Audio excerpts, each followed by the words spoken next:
Everyone, घटना चक्र हिंदी में आप सभी को स्वागत करती हूँ। मलिक मोहम्मद जैसी का वास्तविक नाम मोहम्मद था। मलिक इनका पूर्वजों से चला आया उपनाम था, जिसका फ़ारसी भाषा में अर्थ होता है अमीर और बड़ा व्यापारी, जो मूलतः अरबी भाषा का शब्द है। मलिक मोहम्मद जैसी का जन्म 1900 हिजरी में सन 1492 ईस्वी के लगभग हुआ था। उन्होंने स्वयं लिखा था, जैसी ने स्वयं लिखी थी, या अवतार मोर नवी सदी 30 बरस ऊपर कवि वदी। जैसी के जन्म स्थान के बारे में मतभेद है कि जायस की ही उनका जन्म स्थान था या वह कहीं और से आकर जायस में बस गए थे। जैसी ने स्वयं कहा है, जायस नगर मोर स्थानु, नगर को नवा आदि उदायनु, तहाँ देवस 10 पहुँचे आयहु, या बेराग बहुत सुख पाए। जायस वालों और स्वयं जैसी के कथा अनुसार वह जायस के ही रहने वाले थे। पंडित सूर्यकांत शास्त्री ने लिखा है कि उनका जन्म जायस शहर के कंचाना मोहल्ला में हुआ था। डॉक्टर वसुदेव अग्रवाल के कथन व शोध अनुसार जैसी का जन्म जायस नगर में हुआ था और वहीं पर उन्हें वैराग्य हो गया तथा सुख मिला। कुछ विद्वानों ने इनके जन्म स्थान को गाजीपुर भी बताया। अन्य महत्वपूर्ण तथ्य है, मलिक मोहम्मद जैसी की प्रमुख रचनाएं हैं अखरावट, पद्मावत, आखिरी कलाम, चित्ररेखा, कहरनामा और मसला आदि जो है ये मोहम्मद जैसी की प्रमुख रचनाएं हैं। पद्मावत जैसी का प्रबंध काव्य है जो शब्द, अर्थ और अलंकृत तीनों दृष्टियों से अनूठा है। यह जैसी का सर्वोत्कृष्ट ग्रंथ माना जाता है। आखिरी कलाम में कयामत का वर्णन है। आखिरी कलाम जो है रचना मलिक जैसी की, उसमें कयामत का वर्णन है। हिंदी में सूफी काव्य परंपरा के श्रेष्ठ कवि जो है वो मोहम्मद जैसी द्वारा रचित काव्य जो है वो कवि के यश का आधार है। पद्मावत जो है वो कवि के यश का आधार है। पद्मावत की विधा जो है वो प्रबंध काव्य है। पद्मावत की जो विधा है वो प्रबंध काव्य है। कहरनामा किसकी रचना है? तो कहरनामा जो है वो जैसी की रचना है। नेक्स्ट क्वेश्चंस देखते हैं। कयामत का वर्णन जैसी द्वारा रचित काव्य में हुआ है तो आखिरी कलाम में। मलिक मोहम्मद जैसी ने प्रसिद्ध प्रबंध काव्य का क्या नाम है? तो पद्मावत। मलिक मोहम्मद जैसी के जो प्रसिद्ध प्रबंध काव्य जो है उसका नाम क्या है? तो पद्मावत है। पद्मावत के रचनाकार का नाम है मलिक मोहम्मद जैसी। अखरावट काव्य कृति के रचयिता कौन है? तो मोहम्मद मलिक जैसी। जैसी के सर्व उत्कृष्ट ग्रंथ का नाम है पद्मावत। क्या नाम है? पद्मावत। पद्मावत एक त्रासदी है। पद्मावत जो है वो एक त्रासदी है। नेक्स्ट क्वेश्चन देखते हैं फ्रेंड्स। मलिक मोहम्मद जैसी द्वारा पद्मावत की रचना 1540 ईस्वी में की गई थी। पद्मावत अवधी भाषा में लिखा गया है। चूँकि पद्मावत एक प्रेमा आख्यान प्रबंध काव्य है जिसमें चित्तौड़ के राजा रत्नसेन तथा सिंघल की राजकुमारी पद्मावती के विवाह एवं विवाहेतर जीवन का चित्रण मार्मिक रूप से हुआ है, इसलिए इसे एक त्रासदी माना जाता है। पद्मावत को एक रूपक काव्य भी माना जाता है। इसे खंडों में विभक्त किया गया है और इसके नायकों और नायिकाओं प्रतीकों का रूप इस प्रकार है। नायक और नायिका और प्रतीक के बारे में हम देखते हैं। पद्मावती का जो प्रतीक है वो बुद्धि है और परमात्मा का प्रतीक है। चित्तौड़ का जो है प्रतीक वो है शरीर का प्रतीक। रत्नसेन का जो प्रतीक है वो मन का प्रतीक और सिंहल द्वीप जो है उसका प्रतीक जो है हृदय का प्रतीक। राघव चेतन का जो प्रतीक है वो शैतान का प्रतीक। अलाउद्दीन का जो प्रतीक है वो माया का प्रतीक। नागमती का जो प्रतीक है वो संसार का प्रतीक और हीरामन तोता का जो प्रतीक है वो गुरु का प्रतीक। ओके फ्रेंड्स, ये हमने अभी नायक और नायिका और प्रतीक के बारे में रिवीजन किए हैं। नेक्स्ट क्वेश्चन है पद्मावत के रचयिता कौन है? तो पद्मावत के रचयिता है जयसी। पद्मावत के रचयिता कौन है? जयसी। पद्मावत किस भाषा में लिखा गया है? तो ये अवधी भाषा में लिखा गया है। पद्मावत किस भाषा में लिखा गया है? तो ये अवधी भाषा में लिखा गया है। पद्मावत के अनुच्छेदों का नाम क्या है? पद्मावत का अनुच्छेदों का जो नाम है वो है खंड। नेक्स्ट क्वेश्चन देखते हैं।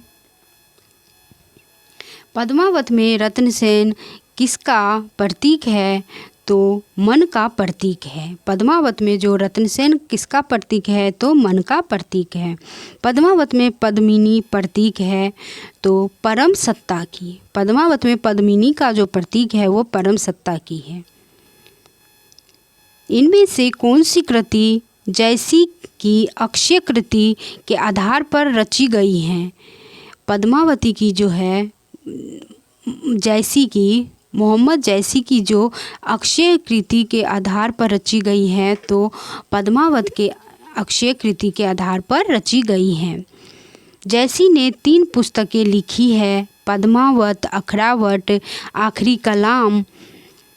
अखरावट में वर्णमाला के एक एक अक्षर को लेकर सिद्धांत संबंधी तत्वों से भरी चौपाइयाँ कही गई हैं। इस पुस्तक में ईश्वर, सृष्टि, जीव, ईश्वर प्रेम आदि विषयों पर विचार प्रकट किए गए हैं। आखिरी कलाम में कयामत का वर्णन है और अक्षय कृति का आधार है।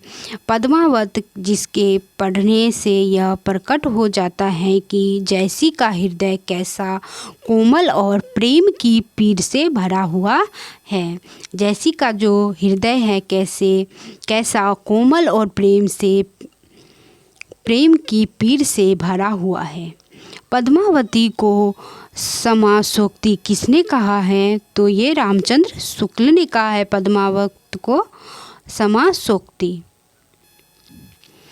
रामचंद्र शुक्ल के अनुसार पद्मावत का प्रेम लौकिक तथा कथा समासोक्ति है और यह भी कहना ठीक ही है कि पद्मावत का पूर्व राग असंगत है।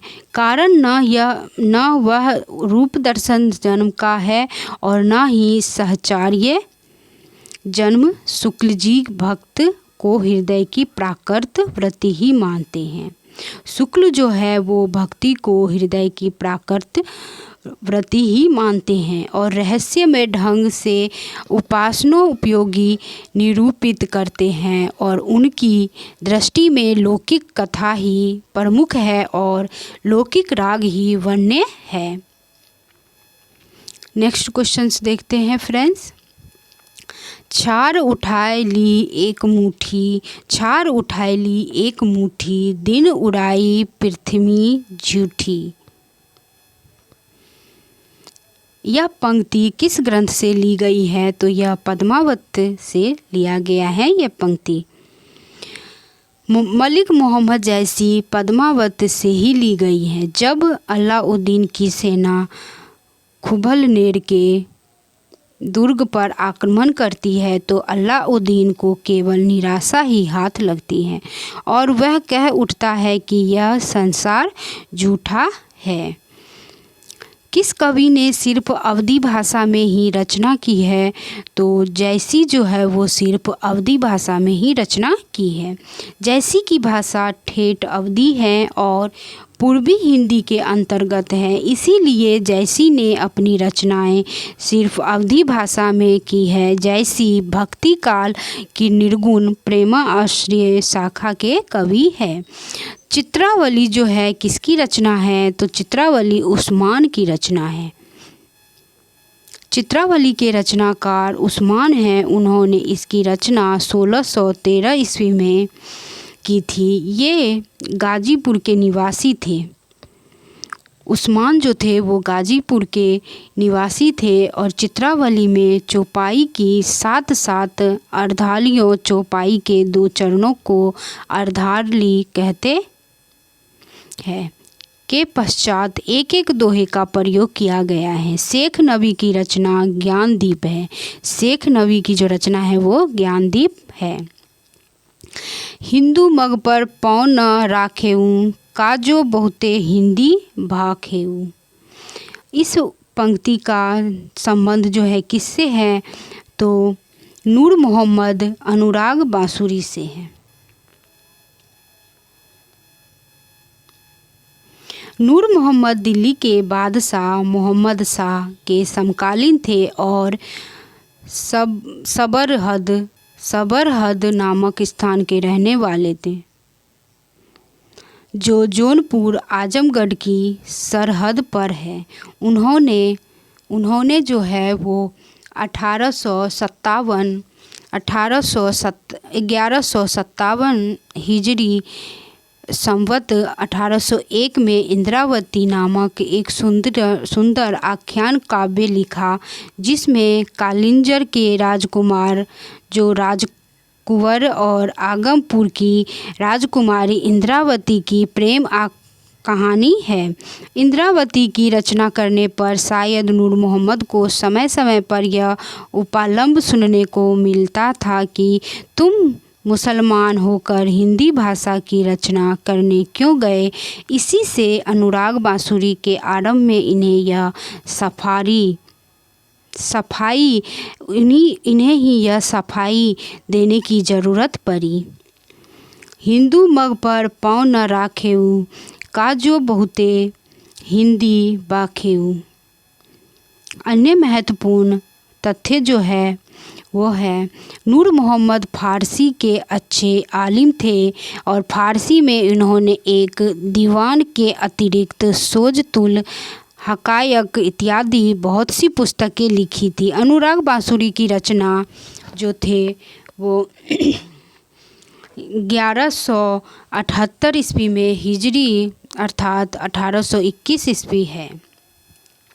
हिंदी भाषा में रचना करने पर किस सूफी कवि को मुसलमानों का उपालंब सुनने को मिला था?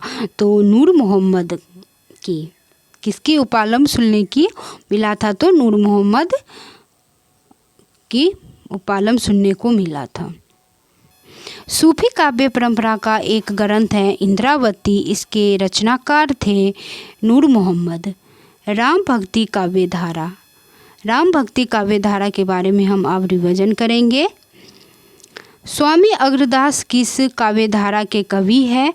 तो राम भक्ति काव्य धारा के जो है वो कवि हैं अग्रदास।